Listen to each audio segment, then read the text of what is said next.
Well, g'day there. Welcome back again to episode number 8 of Welcome to Consciousness. And I want to share today about a topic that I really love, I'm really passionate about, and it's the power of meditation. And I have experienced the transformational power of meditation.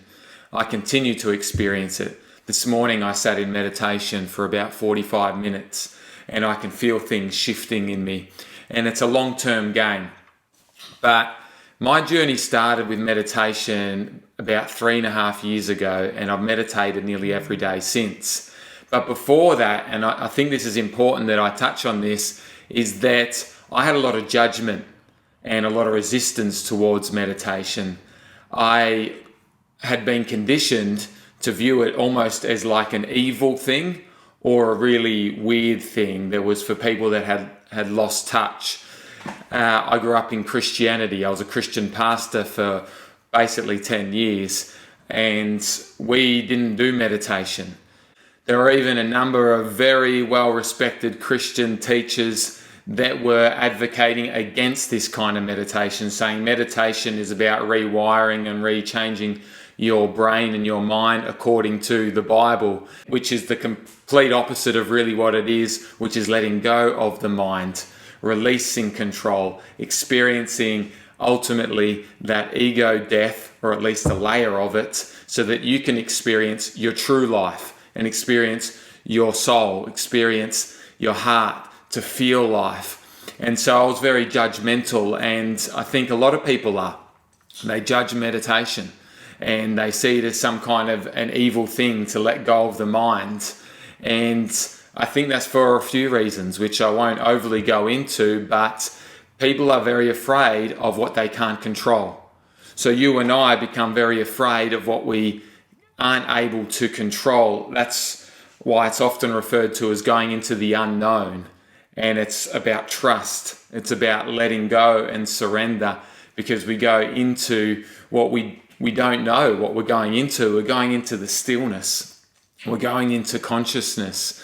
We're letting go of everything we thought that we were and what we think we know, and we're letting that be exposed in the stillness, in the unknown, in the nothingness, but in the everythingness, which is the world and the realm of pure consciousness and of the divine, which I now see is the realm of God, but God has become a concept of the mind, not an experience of our spirit and of our consciousness.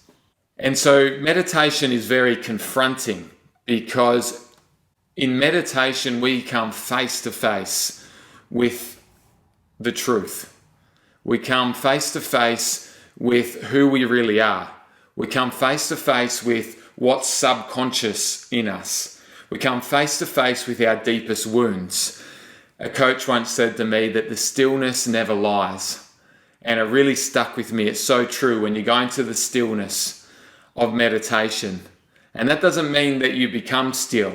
It means you go into the stillness, and in that stillness you start to see how much chaos is in my mind, how much I struggle just to keep my mind still, or to shut my eyes maybe even just for 30 seconds without going off on a wild tangent in my mind. How impossible, how addicted we are to our thinking, and how unwilling we are to face our deeper wounds, our deeper traumas, the deep-seated rejections and abandonments and fears that are dwelling in our subconscious, that are deeper ingrained into our nervous systems. These are things that we don't understand with the analytical mind, and we've always pushed out. And I think that's why that people judge it. It's because they're actually afraid of it. They're afraid to sit with themselves in silence. They're afraid to face the depths of their own mind, their subconscious mind.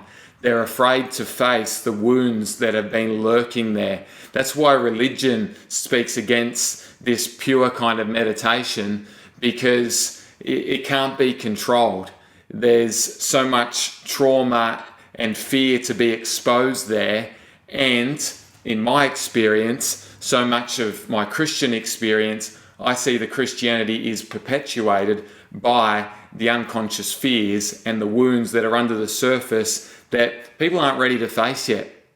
Until, if you're like me, and like many other people that I've heard their stories, you go through a crisis and things stop adding up, and you need to start questioning things and questioning, well, why did this happen? Why am I so sick? Why is my mind so chaotic?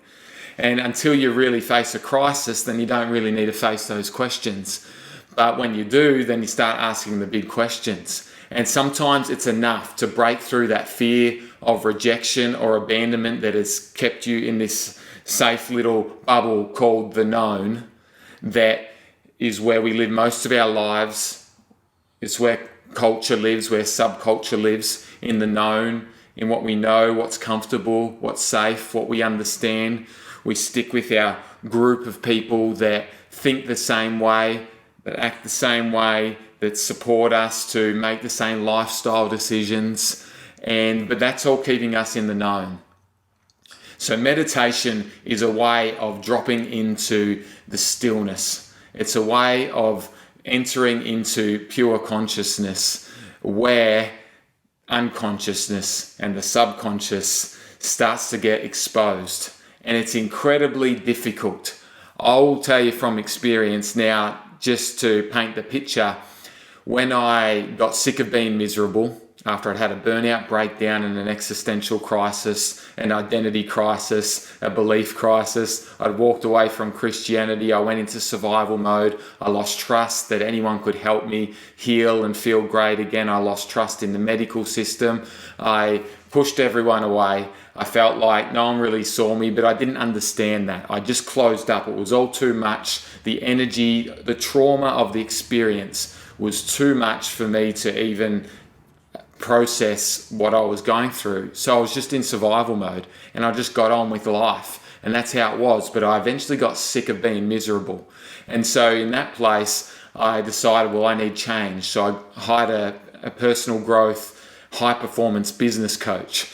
And so I just thought, I'm going all in with high performance life. It wasn't just about business, it was about all of life.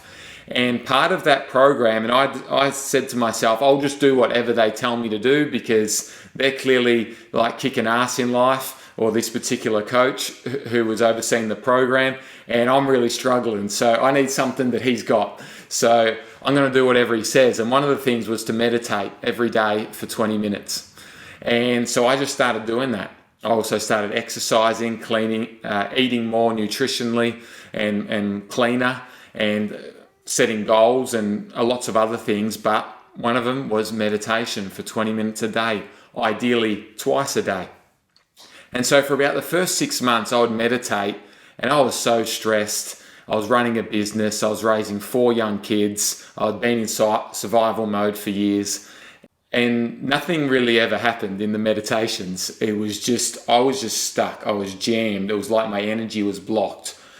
My mind didn't really feel calmer afterwards. I didn't feel any peace. I didn't feel any tingles or feelings of love or bliss or anything like that. It was just, I would sit there and I was just like frozen. I was in trauma brain. I was in trauma mode, and I didn't know how to get out of it.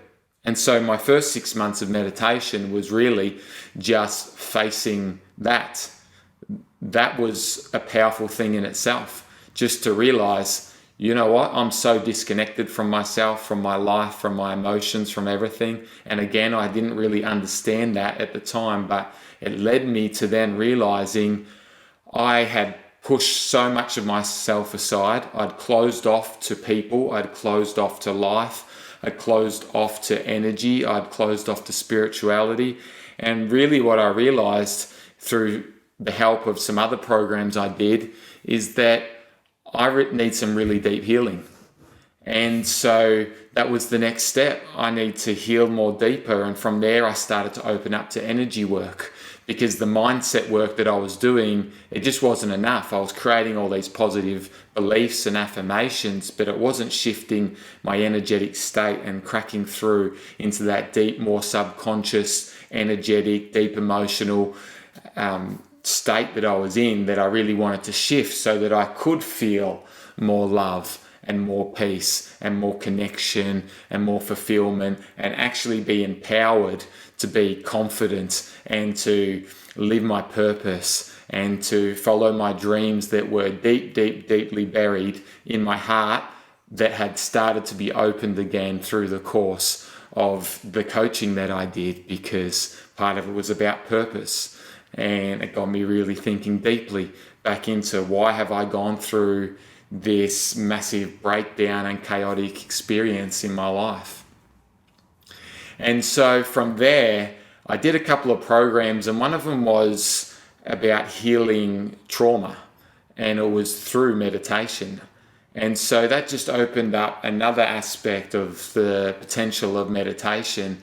And it was really about going into that stillness and just being able to release the next little bit of energy that was ready to be released, and receiving from the realm of pure consciousness what I was ready to receive. Again, I didn't really understand it. I was still looking for a quick fix. I thought one day I'm just going to have this magical, life-changing, transformational experience in meditation, and then I'll be healed, and I'll be back, and I'll be on fire, and I'll be living my purpose and full of passion. And really, again, the same thing happened. I came face to face with the depth of my subconscious, with my pain, with my fears, and it just showed me the next step that I needed to take. At the same time, through this, I was gaining much more clarity on who I was and who I wanted to be. My relationships were improving. My business was growing, and I was making new decisions and having new thoughts, because I felt more connected, even though I was still experiencing, I would say, depression and anxiety at the time. I was certainly working through a lot of post-traumatic stress disorder, and that was in my face a lot. I was still learning to step out of survival mode, where I was in a continuous state of fight or flight mode. I was also gaining this more clarity and this more confidence to back my goals and the direction that I wanted to, or knew that I was meant to go in. And so my business was growing, and I was making more money. I was creating new relationships. I was having new conversations that I had closed off. It wasn't a lot, but it was enough to just start sharing with some of my friends. These are some of the goals. These are some of the things. And so meditation continued to guide me. I would often spend 30 to 60 minutes in the morning. I'd get up often at 5 a.m. a lot of mornings, and I would just meditate. Now, I'm not saying everyone needs to do that, or should, but I was in a very deep, stuck place, and I was very stressed, and I'm like, I need to find a way to break all these cycles. And this has been one of the most effective tools. But it's not a quick fix, and it's not easy, because it's about really facing what's really there under the surface, which is the core of our issues and our problems and our sicknesses and illnesses and dysfunctions and imbalances. And it's a holistic approach, but meditation allows it to come up in a energetic kind of sense, which really is the foundation of all of life, because underneath all of life is energy. Underneath all of life, underneath our physical bodies, underneath this cabinet behind me or the plant there, is a vibration, which is allowing that to be and exist. And so at the core of everything's just vibrating at different levels, which creates matter, which allows some things to be more physical and more dense, and some things to be more lighter and non-physical. But it's all part of this whole one realm of consciousness, of pure consciousness. It's what I know now in my heart is who God is, who God always was and is meant to be. And God has become this I already mentioned this, a concept of the mind and become a belief system for people attached to and relate to, which isn't who God is, and it's not what Jesus truly spoke about and what he pointed towards. Yet religion, doing its best, but unconscious to its fears and to its woundings and its own separation, has disconnected from that.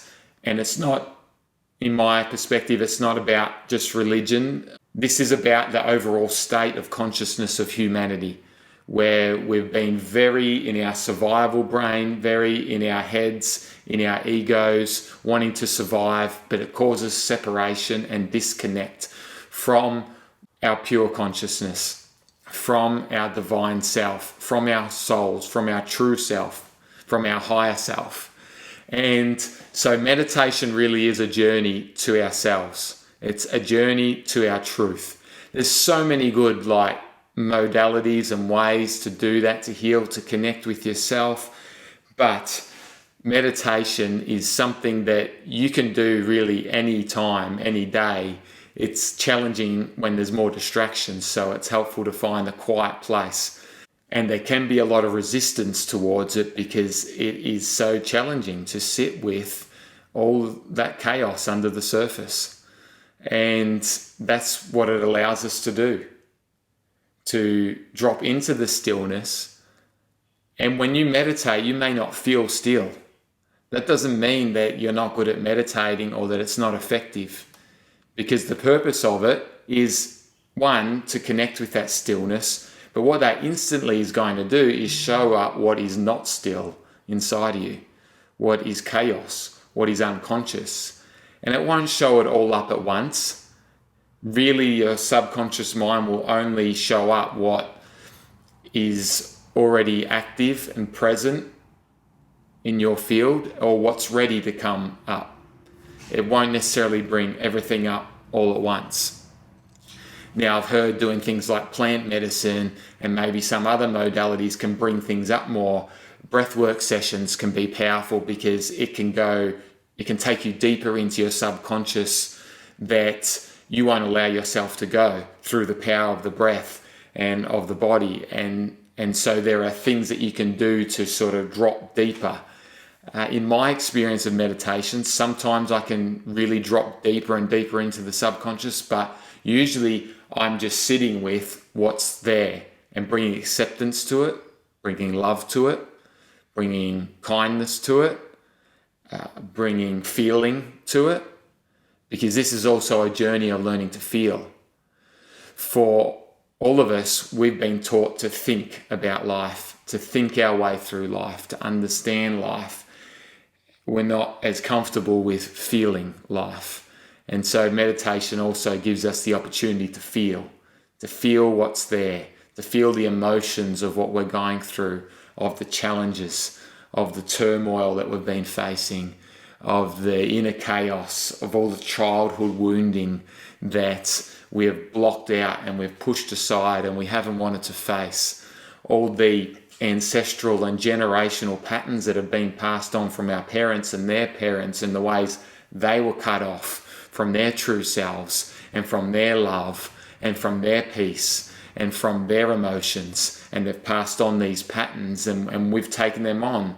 For a lot of us, we started taking them on in the womb when we realized our mothers didn't know how to take care of their own needs or to honor their own emotions or to really love themselves. And so we start learning that energetically. I'm not really important enough to value myself, to look after myself. So we come into this world, I believe, very pure, but over the early years of our childhood, we soon start learning how to fit in on earth. And it's very disconnected from who we are as a soul, as a sovereign soul that knows consciousness, that knows unconditional, pure love without fear. And then we come into this earth form, into these earth suits, some people call it, and then we get to have this earth physical experience in this time in life, in 2023, or the year that you were born, 1987 for me, and I got to experience the world at the level of consciousness in the subculture and in the family that I was in. and you got to do the same. And this is your experience and your journey in this life and in this lifetime. And I feel that the purpose of life is ultimately to be yourself. It's to remember who you really are. It's to reconnect with your truth, with your authentic self, and with your higher self, with the love and the passion that is within you, that is unique to you.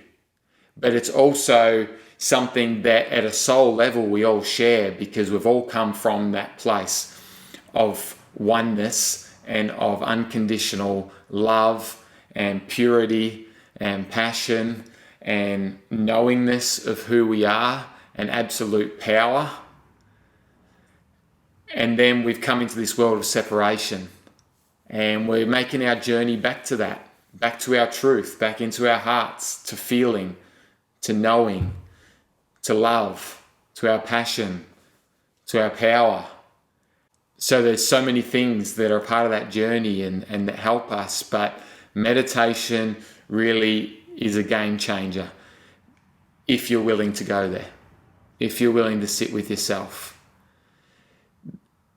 The stillness you experience in meditation has the power to expose, and in a metaphorical sense, to burn up what is unconscious, what is impure, what is dark, what is imbalanced, what is dysfunctional, what is corrupted, what is distorted within us.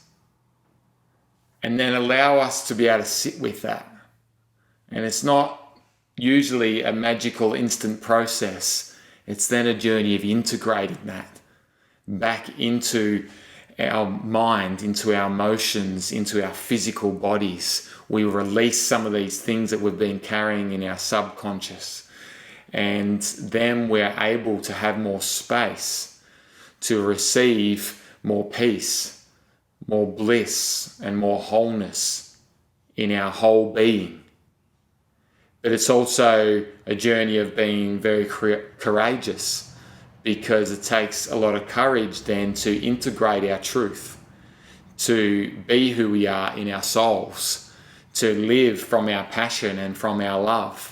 It is still incredibly challenging for me, because I'm still on this journey. I'm still healing some of these deep things. I'm still coming face to face with the fear of rejection or the fear of abandonment from people. And so it's challenging to live from my love and from my passion, because I keep having these trauma responses when I want to do that, because I'm so still deeply afraid of that rejection or that abandonment. But this is the journey, and it's got many layers, and it's very much like a spiral. We spiral deeper and deeper into our truth, and we integrate, and that gives us the strength and the energy to take the next step and the clarity and to embody this whole process. There are so many different ways you can experience meditation. There are a lot of different approaches. It's worth exploring all of them and seeing what works for you in this moment. A great way to start off is simply just 5 or 10 minutes just being focused on your breathing. Just close your eyes, get a quiet place, or put some quiet music on. Just search meditation music on YouTube or Spotify, and just allow yourself, set a timer if you want, 10 minutes, and just be silent and focus on your breath. And then as you're ready, just start to notice your thoughts and watch your thoughts and allow them to be. Practice not thinking your thoughts. Practice just observing them and witnessing them, because that's the conscious part of you. That's the part of you that is able to be aware and is able to observe the mind. Yet for so many of us, we have lived our whole lives in our mind, and we believe that that's who we are in our mind, yet this connects us with another realm of who we are. And then we get, like I said, to integrate that into who we are. Some of the different meditations I've done, like I said, you can integrate breath work into it, or different types of breathing, even Wim Hof guided breathing, which you can get some great 10-minute ones on YouTube, can be really helpful to bring in the breath.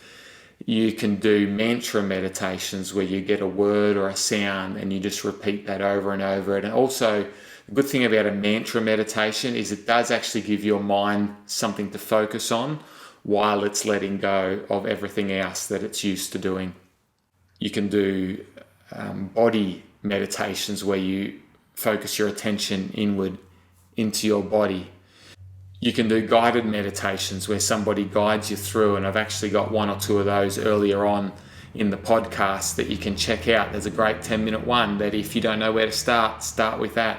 I actually guide you into observing your mind and being able to let go of whatever's coming up for you right now and experience more peace that will come on the other side of that. And if this is a journey you really want to go deeper and deeper into, I recommend Dr. Joe Dispenza's teachings. You can find him on Instagram.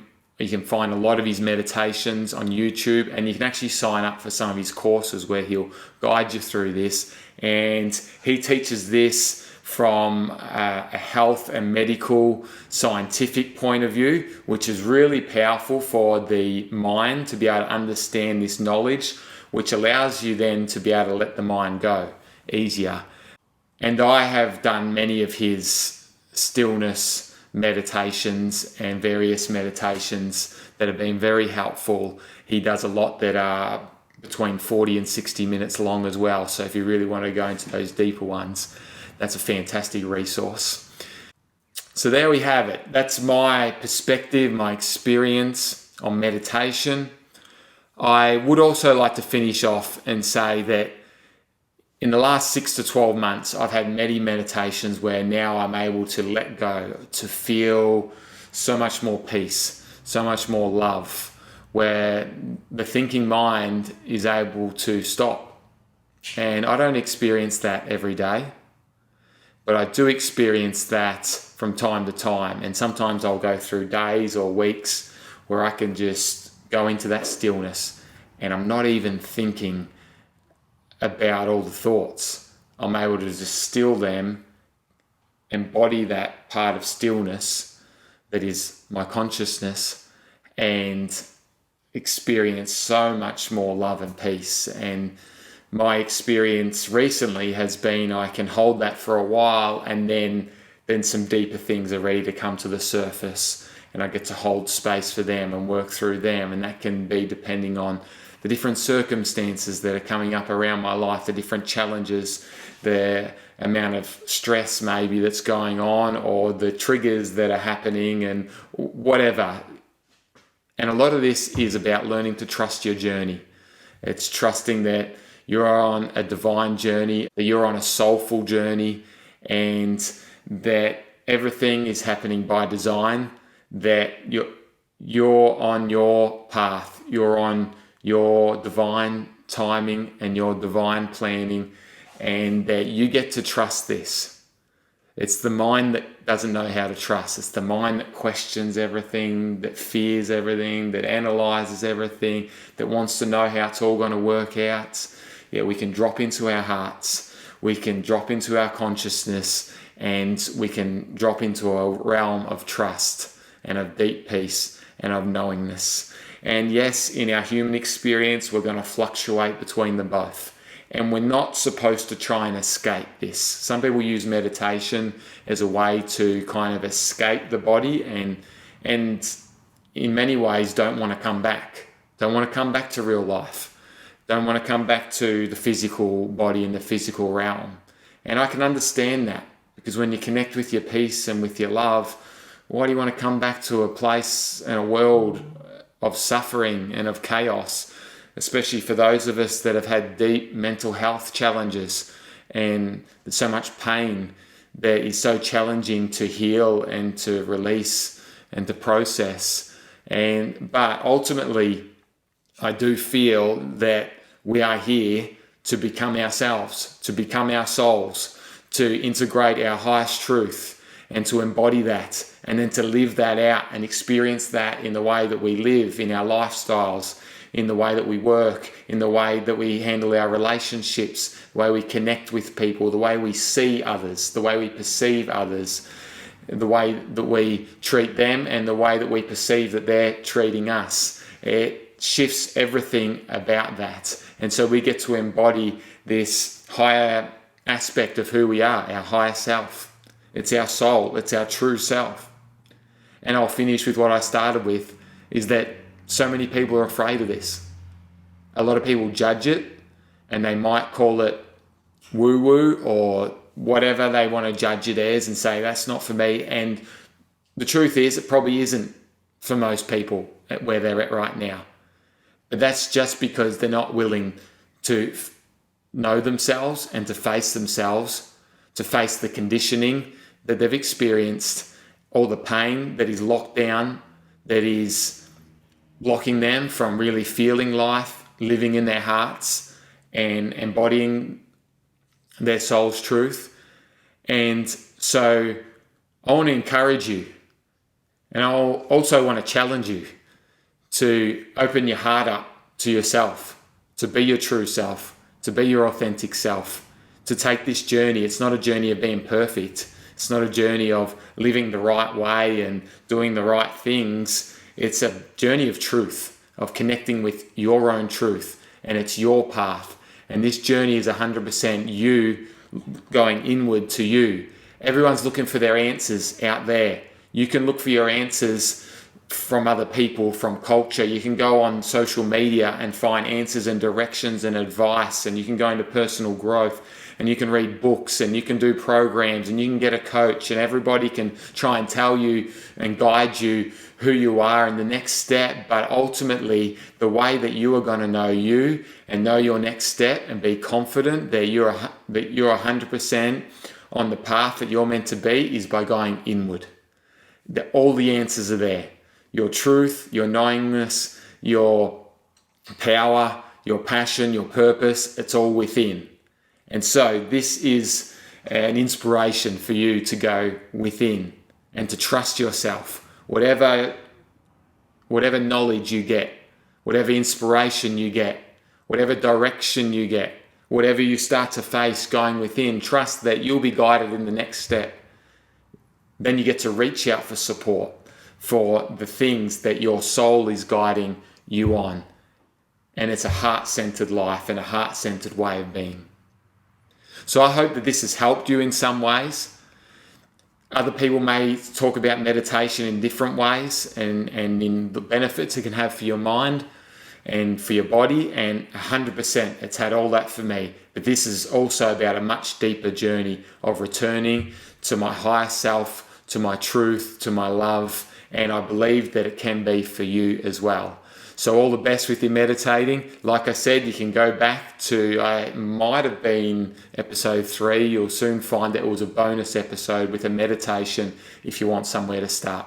Have an awesome week, and we'll look forward to more content, more podcasts, guests, topics, all sorts of things in the future.